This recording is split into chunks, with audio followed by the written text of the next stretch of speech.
ओम अक्षस्रगवर्षं गदेषु कुलशं पद्मं धनुष्कुण्डिकां दण्डं शक्तिमशिं च चर्मजलजं घण्टां सुराभाजनं शूलं पाशसुदर्शने च दधतीं हस्तैः प्रसन्नाननां सेवे सैरिव मर्दनीमिमां लक्ष्मीं सरोजस्थितां सर्वाबाधा विनिर्मुक्तो धनधान्य सुतान्विता मनुष्यो मत्प्रसादेन भविष्यति न संशया।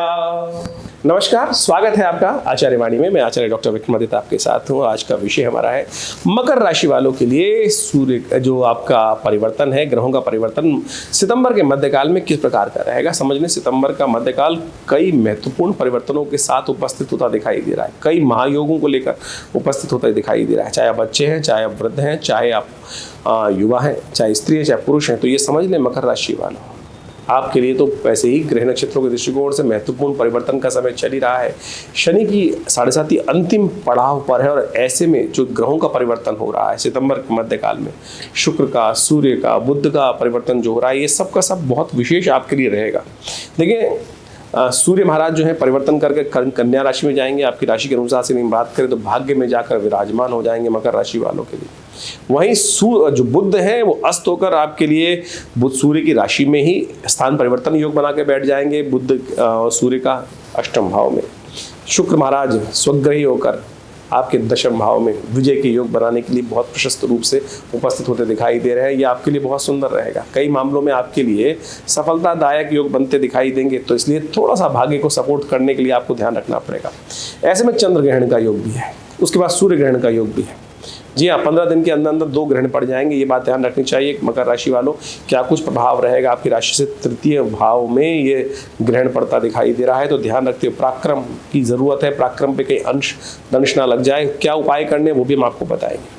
ऐसे में विशेष तौर पर और सब योग हैं, कई महालक्ष्मी का विशेष प्रयोग करने का अवसर है। अभाव जीवन में जब हो जाता है लक्ष्मी का, तो बहुत सारी समस्याएं उत्पन्न हो जाती हैं, लेकिन ऐसे योग बन रहे हैं कि यदि उन अभावों को दूर करने के लिए आप कुछ खास उपाय कर लें, वो सारे उपाय लेकर हम आज इस कार्यक्रम में उपस्थित हैं। उन सबको आपको बताएंगे पौराणिक महत्व के साथ।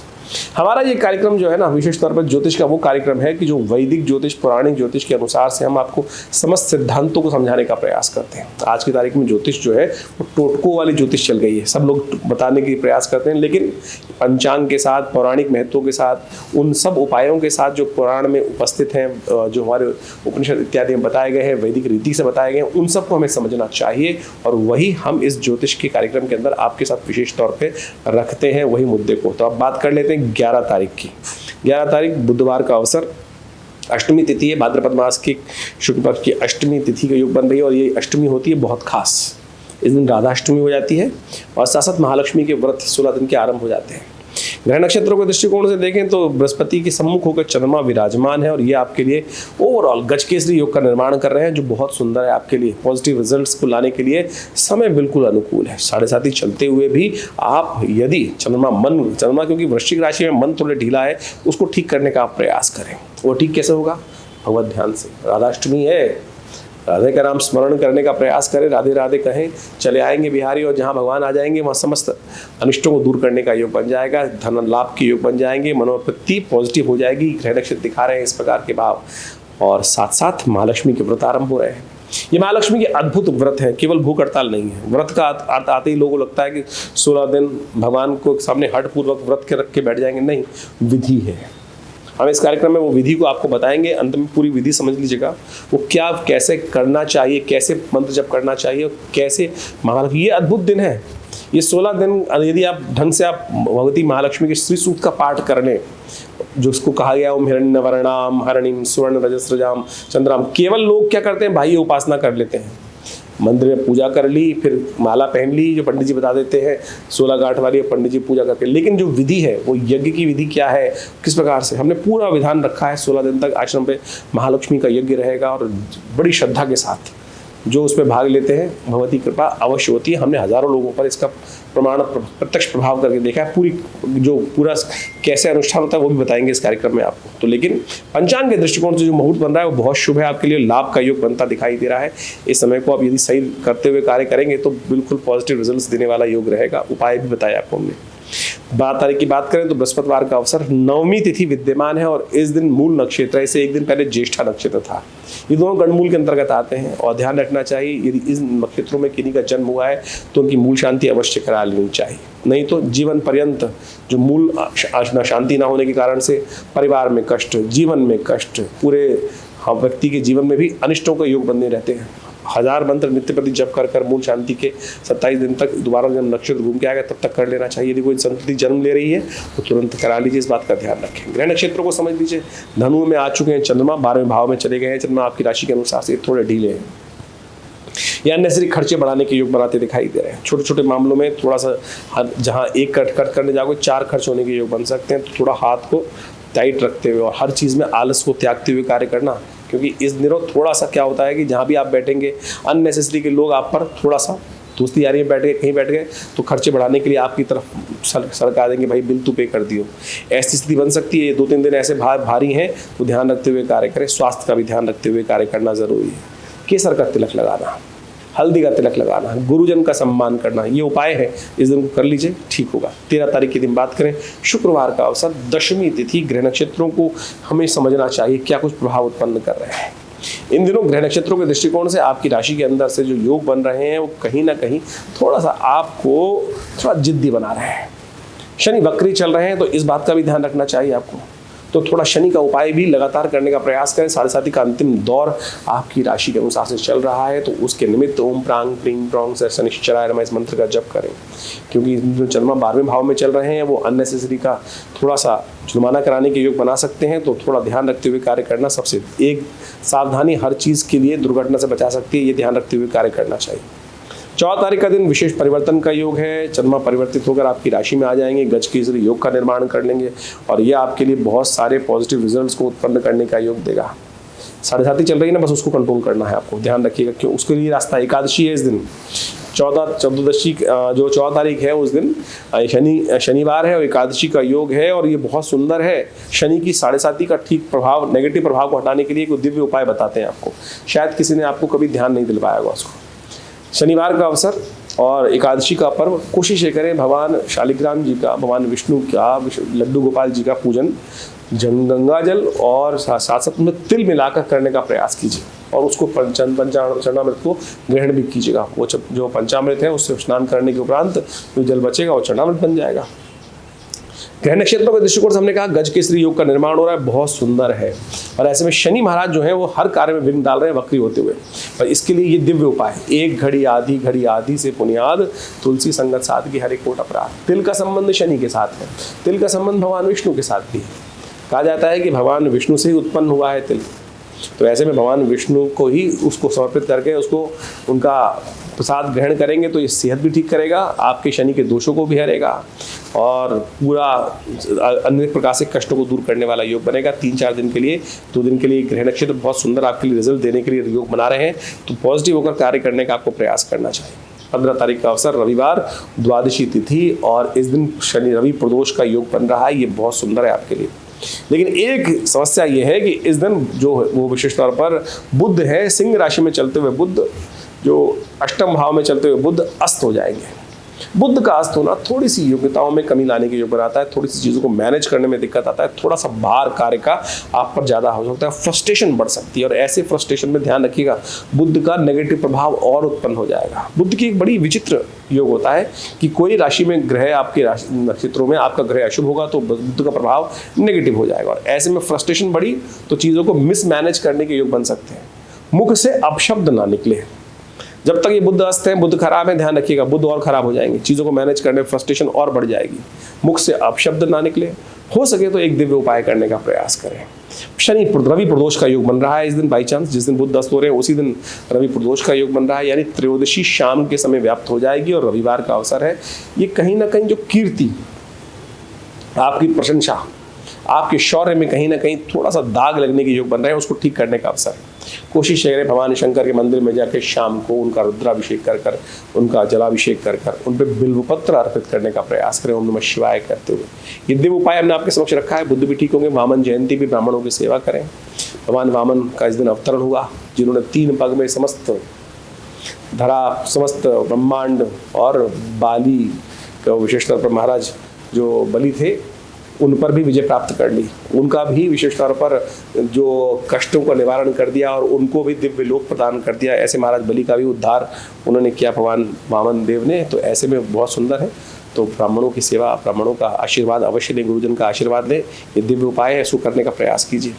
और जो बुद्ध का उपाय बताया उसको ध्यान कर लीजिएगा। 16 तारीख की हम बात करें, सोमवार का अवसर, त्रयोदशी तिथि है और कुंभ राशि में चंद्रमा का प्रवेश हो रहा है। ये आपके लिए बड़ा सुंदर रहेगा और आपके लिए आशीर्वाद से मेवा प्राप्त करने का योग बन सकता है, क्योंकि सूर्य भी इस दिन परिवर्तन की तरफ जा रहे हैं, भाग्य में जाकर विराजमान हो जाएंगे, भाग्य में परिवर्तन करने के योग बनाएंगे। सूर्य शौर्य को बढ़ाने के योग बना सकते हैं कन्या राशि में जाकर, क्योंकि बुध और सूर्य का स्थान परिवर्तन योग भी बन गया है और ये आपके लिए बड़ा सुंदर योग बनता दिखाई दे रहा है। ऐसे में आपके लिए ग्रह नक्षत्रों के दृष्टिकोण से सूर्य को जल देकर इस दिन का आरंभ करने का प्रयास करना चाहिए। आने वाले समय में इस सूर्य के परिवर्तन से, चंद्रमा के परिवर्तन से आपके लिए कहीं ना कहीं रास्ते बनेंगे। आशीर्वाद से मेवा प्राप्त हो सकता है। माता पिता का आशीर्वाद लेकर जो भी कार्य करोगे ना, बड़े जन का आशीर्वाद लेकर जो भी कार्य करोगे, उनको बता के कार्य करोगे, कुछ तो कहीं ना कहीं उनकी हाँ से आपके लिए रास्ता खुल सकता है। ये सुंदर रास्ता आपको बन सकता है।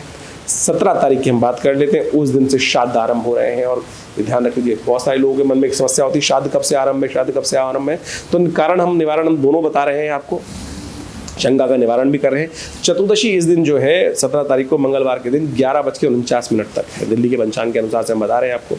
मध्याह्न से पूर्व चतुर्दशी समाप्त होकर पूर्णिमा आ गई और अगले दिन पूर्णिमा केवल 8:03 तक रहेगी। तो उसी दिन से पूर्णिमा का श्राद्ध किया जाएगा, तो इसलिए श्राद्धारंभ इसी दिन से माने जाएंगे 17 तारीख से। उस दिन सत्यव्रत भी रहेगा और अनंत चतुर्दशी का सुंदर योग भी रहेगा। भगवान गणेश का विसर्जन बहुत सारे क्षेत्रों में किया जाता है, भगवान गणेश की उपासना की जाती है।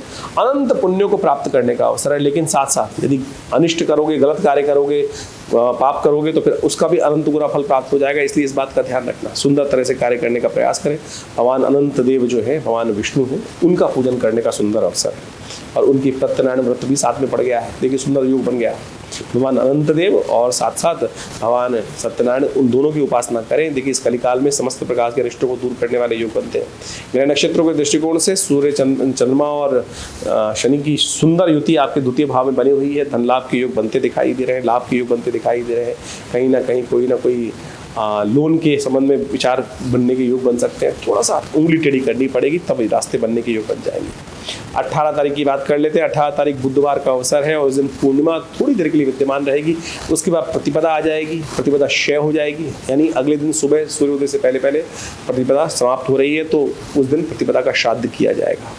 और ये ग्रह नक्षत्रों के दृष्टिकोण से समझें, परिवर्तन का योग बन रहा है। मीन राशि में चंद्रमा का प्रवेश हो रहा है 5:42 पर। तुला राशि में शुक्र का प्रवेश हो रहा है 1:56 पर। ये दोनों के दोनों परिवर्तन यदि आपकी राशि के अनुसार से देखे जाए बहुत महत्वपूर्ण है। नए संपर्कों में इजाफा करने के योग बनाएंगे, नए लोगों से मुलाकात करने के योग बनाएंगे, आपके पराक्रम में वृद्धि करने का योग बना सकता है। तुला का सबसे इंपॉर्टेंट परिवर्तन है, ये आपके लिए विजय और आपके संपर्क, आपकी दोस्ती और विलासिता को बढ़ाने के योग बना सकता है। ये सब के सब कहीं ना कहीं आपके लिए बहुत सारे नए रास्ते, शुक्र बहुत सुंदर स्थान में जा रहे हैं। युक्ति से कार्य करने का अवसर आ गया है, सीढ़ी का उपयोग करने का अवसर आ गया है।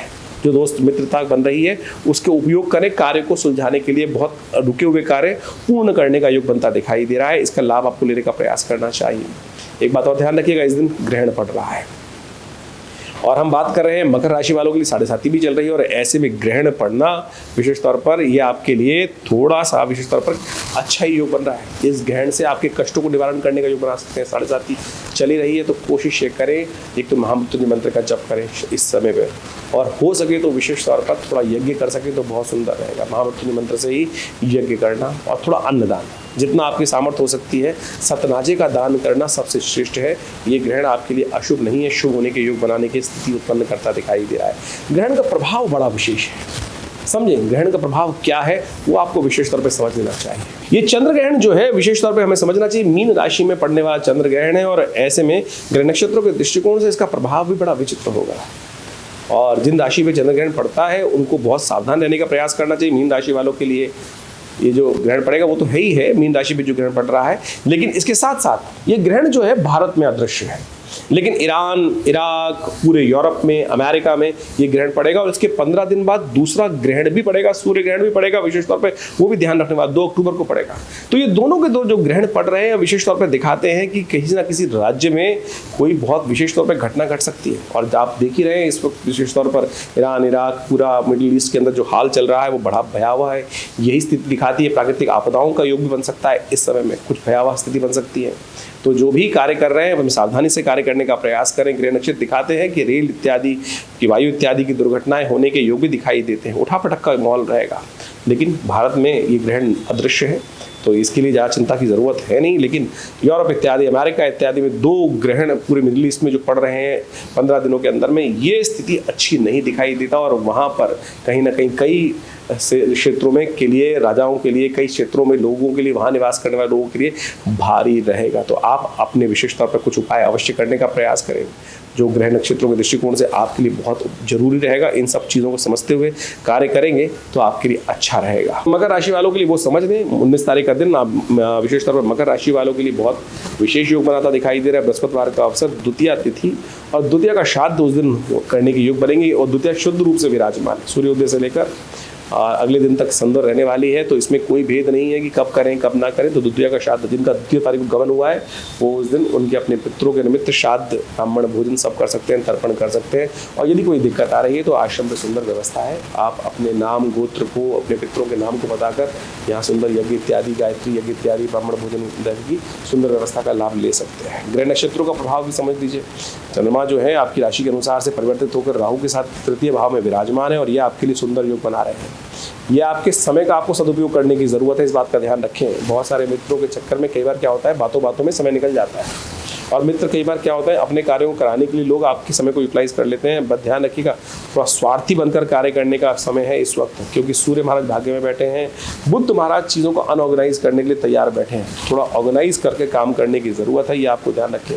केसर का तिलक, हल्दी का तिलक, थोड़ा सा पीली चीज़ों का दान, ये सब करके आप लाभ ले सकते हैं। 20 तारीख का अवसर, शुक्रवार, तृतीया तिथि, सुबह 5:14 पर चंद्रमा परिवर्तन करने के योग बना रहे हैं मेष राशि में। और ये परिवर्तन आपके लिए, आप ओवरऑल समझें कि अच्छे योग बनाता दिखाई दे रहा है। बृहस्पति से 1 स्थान पहले चंद्रमा आपके चतुर्थ भाव में बैठकर आपके लिए उन्नति का मार्ग प्रशस्त करने के रास्ते बना सकते हैं, आगे बढ़ने के रास्ते बना सकते हैं। ये ग्रह आपके लिए अच्छे योग उपस्थित करता दिखाई दे रहा है। तृतीया का इस दिन श्राद्ध रहेगा और जिनका तृतीय गमन हुआ है वो उस दिन अपने पितरों के निमित्त ब्राह्मण भोजन इत्यादि सब करने की सुंदर व्यवस्था बनाए। मध्याह्न के समय वो समय सबसे श्रेष्ठ रहेगा। तो इन दिनों महालक्ष्मी के जो व्रत चल रहे हैं वो अपने आप में बड़े अद्भुत हैं। कहा जाता है कि इन महालक्ष्मी के व्रतों में जो भगवती महालक्ष्मी की आराधना कर लेता है, लेकिन एक बात समझें, केवल व्रत नहीं है, विधान है पूरा। श्री सूक्त के अंदर भगवती को, महालक्ष्मी को प्रसन्न करने के लिए, जिसको महालक्ष्मी उपनिषद के अंतर्गत भगवती की आराधना करने का ऋग्वेद के अंदर बताया गया है, वह 16 मंत्र, 16 विधियाँ उपस्थित की गई हैं बड़ी श्रद्धा के साथ। यदि इन 16 दिनों में आप भगवती महालक्ष्मी की आराधना, जिसके बारे में हमने आपको बताया कि जो महालक्ष्मी के व्रत आरंभ होते हैं, आमतौर पर बाह्य कृत्य तो बहुत सारे कर लेते हैं, व्रत कर लेंगे और पता नहीं 16 जो गांठों वाली माला भी धारण कर लेंगे, लेकिन जो वास्तविक विधि है मंत्र जप और यज्ञ भगवती की प्रसन्नता के लिए, वो नहीं हो पाता है। और हम सत्य माने आपको, हम बताएं कि ये अद्भुत है महालक्ष्मी की जो व्रत है। कहा जाता है कि महालक्ष्मी के व्रत इन 16 दिनों में जो करते हैं और श्री सूक्त का पाठ नित्य प्रति करते हैं, भगवती महालक्ष्मी उन पर अद्भुत कृपा करती हैं, प्रसन्न करती हैं। शास्त्र में कथा आई है, आपने भगवान विष्णु की मूर्ति देखी होगी। भगवान विष्णु की मूर्ति, जितनी भी मूर्ति देखी जाती है, उनके अंदर उनके हृदय पर एक भृगु पद चिन्ह उपस्थित होता है, यानी महाराज भृगु का पैर का चिन्ह भगवान विष्णु की छाती पर उपस्थित होता है। कहा जाता है कि भगवान विष्णु एक बार शेष विश्राम कर रहे थे, शेषशैया पर विश्राम करते हुए महाराज भृगु वहाँ पहुँचे और भृगु महाराज की इच्छा थी भगवान के दर्शन करें। भक्त की इच्छा यदि भगवान के प्रति दर्शन करने की हो और भगवान के दर्शन ऐसे कैसे हो सकता है उनको ना हो, तो कहा जाता है महाराज भृगु पहुँचे जब क्षीर सागर के अंदर, तो भगवान विष्णु शेषशैया पर विश्राम कर रहे थे। जब भृगु के पहुँचने पर भगवान उठे नहीं तो भृगु बड़े रुष्ट हुए, बोले महाराज लगा कि भक्त आया और भगवान विश्राम कर रहे हैं। भगवान योग निद्रा में थे और कहा जाता है कि योग निद्रा वो चीज़ है कि जिससे निकलने के लिए भगवती स्वयं प्रेरणा देती हैं भगवान को उनके नेत्रों में जाकर, तो उससे बाहर लाने के लिए भगवती की प्रेरणा उस वक्त थी नहीं।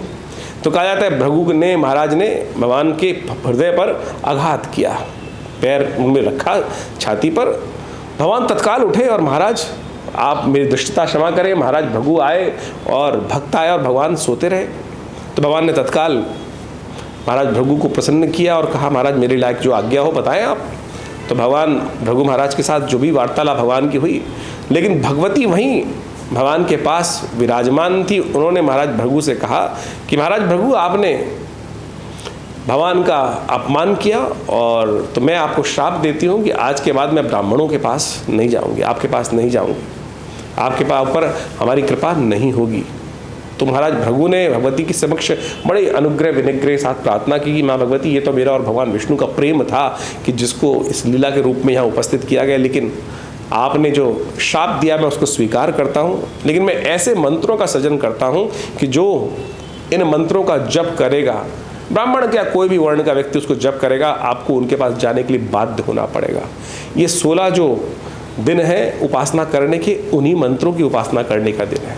वो इस प्रकार से मंत्र हैं, ओम हिरण्यवर्णाम हरणिम सुवर्ण रजस्रजाम चंद्राम हिरण्यमयीम लक्ष्मीम जातवेदो माव ताम माव जातवेदो लक्ष्मी मनपगामिनीम यस्याम हिरण्यम विंदेयम गामेश्वरम पुरुषानम। ये 16 मंत्र हैं पूरी तरह से। यदि नित्यपति इनका इन 16 दिनों में जप किया जाए तो चमत्कार ऐसा हो नहीं सकता कि उपस्थित ना हो। हमने नित्यपति अपने विवेकानंद योगाश्रम में इन 16 दिवस में महायज्ञ महालक्ष्मी का रखा हुआ है। आप भी इसमें सम्मिलित होकर माँ भगवती कृपा प्राप्त करने के लिए, जो कहते हैं ना कि भगवती कृपा प्राप्त नहीं होती, विधि नहीं जानते हैं। यदि विधि जाने तो माँ भगवती बाध्य हैं इन मंत्रों के माध्यम से कृपा करने के लिए।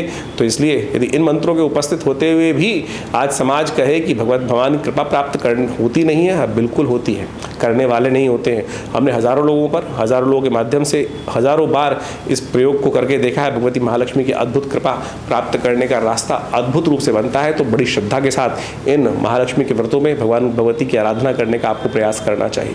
इसके साथ साथ श्राद्ध भी आरंभ हो रहे हैं। इस अभी बहुत श्राद्ध भी अद्भुत चीज़ है।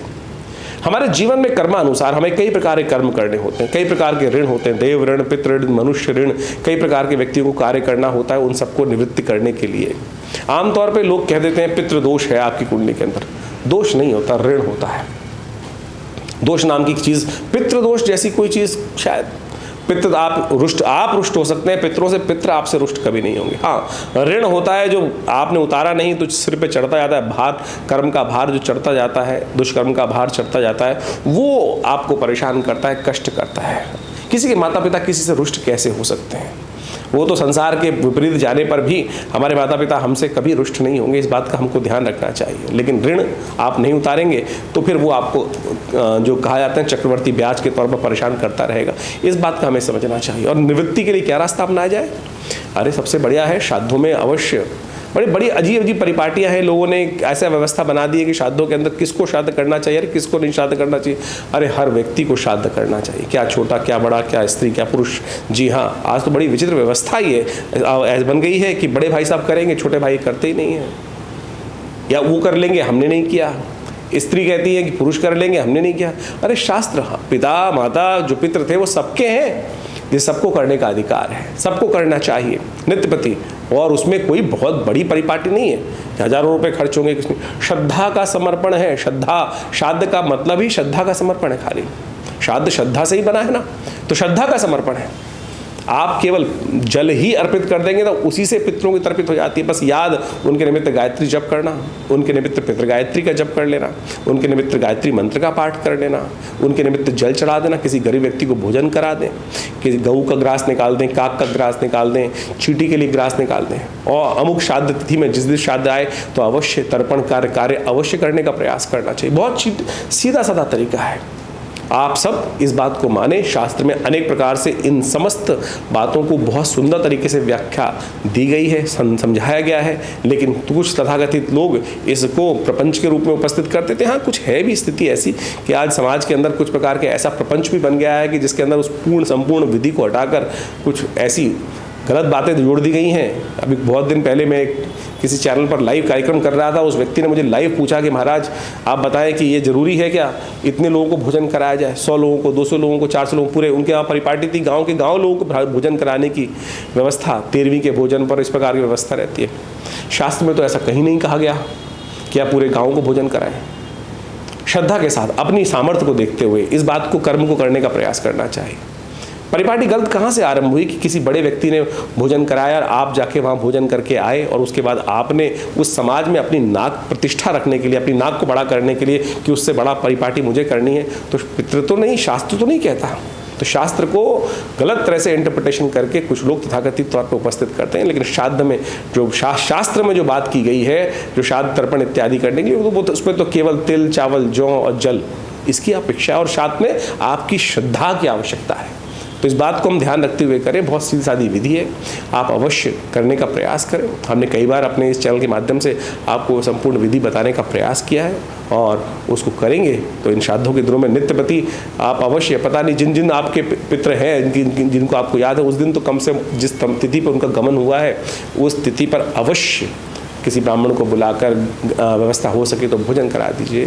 कुछ किसी को, गरीब व्यक्ति को भोजन करा दीजिए। 2 केले लेके दे दीजिए, गाय के लिए हल्का सा 2 फल ले जाकर खिला दीजिए, 2 गुड़ की ढेली खिला दीजिए, तर्पण कर दीजिए अपने पितरों के निमित्त। बस इतना ही बहुत, यदि कर सके गायत्री का जप कर दीजिए। तो ये संपूर्ण व्यवस्था है, हमारे आश्रम पर हमने व्यवस्था करी है। आप यदि अपने घर पे नहीं कर पा रहे हैं किसी कारण से, तो यहाँ पे तर्पण की, गायत्री यज्ञ की और जप इत्यादि की, सबकी ब्राह्मण भोजन इत्यादि की सुंदर व्यवस्था है। आपके सामने नीचे स्क्रीन पे फ़ोन नंबर चल रहे हैं, उन पर संपर्क साध कर आप समस्त इस विधि को जान सकते हैं और अपने लिए उस कार्य को करवाने के लिए भी यदि कोई श्रद्धा से कार्य नहीं हो पा रहा है तो अवश्य करने का प्रयास कीजिए। नहीं तो हमारे जीवन में अननेसेसरी कुछ ना कुछ कष्ट, कैसा न परेशानी चलती रहती है और हम समझ नहीं पाते हैं। और फिर किसी व्यक्ति के कारण से मनोमस्तिष्क में ऐसा भाव आ जाता है कि जब दुष्ट चल रहा होता है कि पितृ दोष हो गया। पितृ दोष नहीं है, पुनः कहेंगे हम, पितृ ऋण हो जाता है। तो इसलिए श्राद्ध के समय पर इस सुंदर व्यवस्था को हम समझें, शास्त्र के अनुसार से जो बताया गया है उसको अवश्य करने का प्रयास करें। कष्टों को दूर करने के लिए अवश्य रास्ता बनेंगे। और हम जैसी व्यवस्था कर रहे हैं संपूर्ण श्राद्ध काल में, पूरे के पूरे जो श्राद्ध का समय चल रहा है उन दिनों में विशेष तौर पर आश्रम पर सुंदर व्यवस्था रहेगी। और श्राद्ध जो आरंभ हो रहे हैं वो 17 तारीख से आरंभ हो रहे हैं, 17 सितंबर से लेकर आरंभ होंगे। तो पूरे के पूरे इन 16 दिनों में आश्रम पे सुंदर यज्ञ गायत्री का ही रहेगा और साथ साथ ब्राह्मण भोजन इत्यादि तर्पण की व्यवस्था भी रहेगी। आप अपने गोत्र के अनुसार से जानकर, विधि जानकर आश्रम से इन सुविधाओं का लाभ भी ले सकते हैं।